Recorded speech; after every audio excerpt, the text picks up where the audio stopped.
जिंदगी का सबसे बड़ा पल कौन सा होता है? जब हम जीतते हैं? नहीं।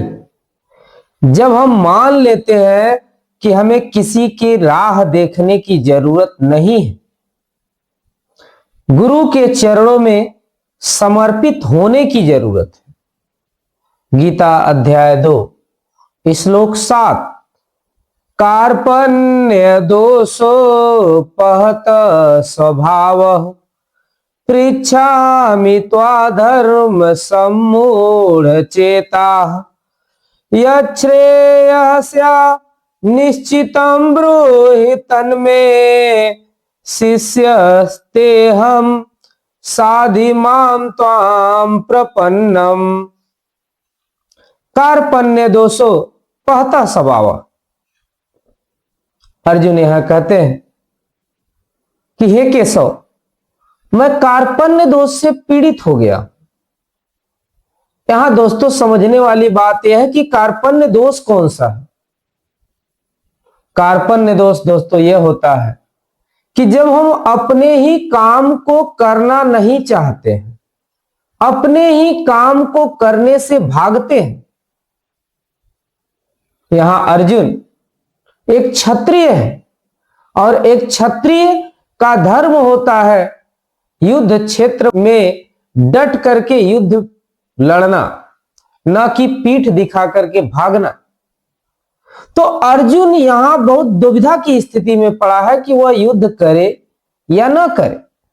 इसलिए वह कह रहे हैं कि हे केशव, मैं कार्पण्य दोष से पीड़ित हो गया हूं। आगे की लाइनों में वो कह रहे हैं पृच्छामि त्वाम धर्म सम्मूढ़ चेता। और धर्म के विषय में तो मुझे कुछ पता ही नहीं है, मैं पूरी तरह से भ्रमित हो चुका हूं। अपने गुरु को मैं मारूं, अपने लोगों को मारूं, तो क्या यह धर्म है? और एक क्षत्रिय होते हुए युद्ध क्षेत्र छोड़ करके भाग जाऊं, तो यह भी तो धर्म नहीं है। अपनों को मारना भी धर्म नहीं है, युद्ध छोड़ करके भागना भी धर्म नहीं है। तो समस्या यहां अर्जुन के सामने यह है कि मैं क्या करूं। वह पूर्ण रूप से भ्रमित है और कह रहे हैं कि हे केशव, अब आप ही हैं जो मुझे इस भ्रम से निकाल सकते हैं। आगे कह रहे हैं यच्छ्रेय स्या निश्चितम ब्रूहि तन्मे। और मेरे लिए क्या सर्वोत्तम होगा, यह आप निश्चय पूर्वक होकर के बताएं। यानी किसी भी प्रकार का संदेह हम न रखें।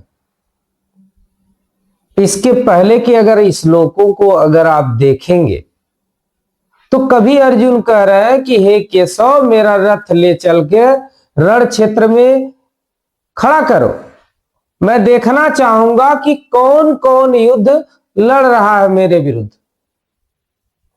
उसके बाद मैं निश्चय करूंगा कि मुझे युद्ध करना है या नहीं करना। कभी वह कह रहे हैं कि हे केशव, जिस गुरु ने मुझे धनुष चलाना सिखाया, आज उसी धनुष से मैं उसको कैसे मार दूं। जिस भीष्म ने मुझे इतना कुछ दिया, उसको मैं मार करके क्या सुखी रह पाऊंगा।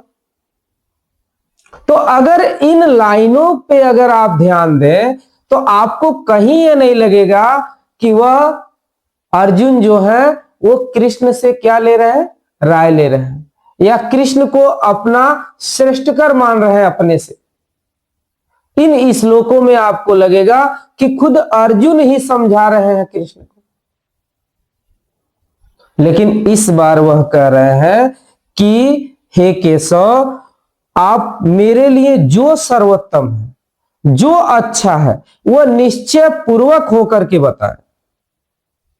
कुछ संदेह नहीं, आप किसी भी प्रकार का कोई संदेह न रखें। आगे के लाइनों में कह रहा है, ये बड़ी मार्मिक लाइन है। यही लाइन है जो अगर आपके जीवन में आ जाए, अगर आप पढ़ाई कर रहे हैं या आप किसी चीज की तैयारी कर रहे हैं या आप ज्ञान लेने के लिए बैठे हैं, गुरु के समक्ष बैठे हैं, अगर यह लाइन आपके जीवन में आ गई तो आपका जीवन बदल जाएगा। यह लाइन क्या है?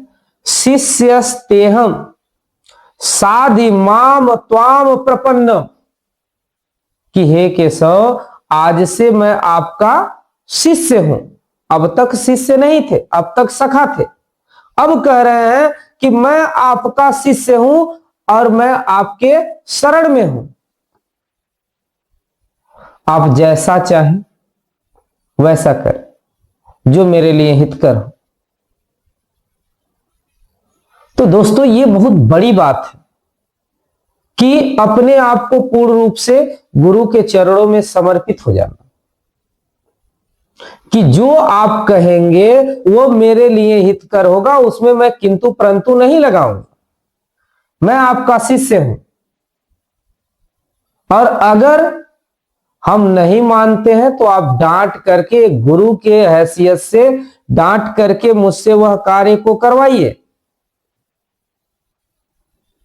और जब आप किसी पूर्ण गुरु के शरण में जाएंगे और अपने आप को पूर्ण रूप से समर्पित करके जाएंगे, ऐसा नहीं कि हम गुरु के शरण में तो चले गए, ज्ञान लेने के लिए गुरु बना लिया और हमको लगता है कि गुरु से ज्यादा जानकार तो हम ही हैं। तो जब गुरु से ज्यादा जानकार हम ही हो जाएंगे तो क्या हम गुरु की बातों को ध्यानपूर्वक सुन पाएंगे?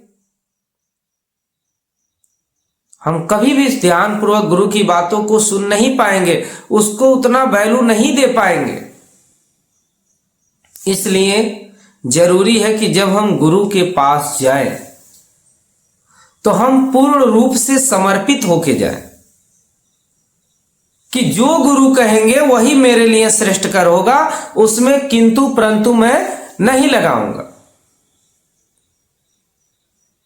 तो जब आप गुरु के शरण में जाएंगे पूर्ण रूप से अपने आप को शून्य करके, तब गुरु आपके जीवन को बदल देगा, आपके जीवन में खुशियां ला देगा, सारी कठिनाइयां जीवन से आपके खत्म हो जाएंगी, रास्ते सुगम हो जाएंगे। कृष्ण के लिए और अर्जुन के लिए, दोनों के लिए, कृष्ण को भी संदेह नहीं रखना है अब, क्योंकि गुरु हो गए, और अर्जुन को भी संदेह नहीं रखना है, क्योंकि जो कृष्ण कहेंगे करना मुझे वही है। यही वह क्षण है जब अर्जुन पहली बार अहंकार को छोड़कर श्री कृष्ण को गुरु मानता है। अब अर्जुन योद्धा नहीं, एक भ्रमित मनुष्य बनकर खड़ा है और कहता है, कृष्ण मैं टूट गया हूं, मुझे बचाइए और मुझे सिखाइए क्या अच्छा है। यहीं से गीता का उपदेश शुरू होता है। जय श्री कृष्ण।